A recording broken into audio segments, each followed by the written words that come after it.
আসসালামু আলাইকুম ওরহমতুল্লাহি ওবরাকাতুহ। সবাই কেমন আছেন? আশা করি সকলেই ভালো আছেন। আজকে আমরা যাচ্ছি সোনাইছড়া ঝর্ণা, সীতাকুণ্ড, চট্টগ্রাম।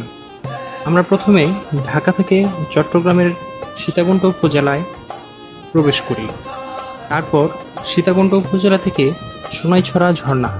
সীতাকুণ্ড উপজেলা থেকে সোনাইছড়া ঝর্ণা মোট 22 কিলোমিটার। হাইস দিয়ে মোট সময় লাগে 37 মিনিট। তারপর সেখান থেকে মূল ঝর্ণায় পৌঁছতে পায়ে হেঁটে 20 মিনিট সময় লাগে। মূল ঝর্ণায় যাওয়ার পথ ছিল খুবই মনোমুগ্ধকর। দুধারে পাহাড়, বিস্তৃত মাঠ।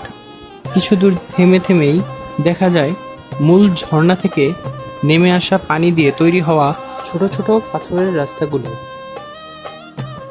এভাবেই হাঁটতে হাঁটতে কিছু দূর পর দেখা গেল বড় বড় পাথর।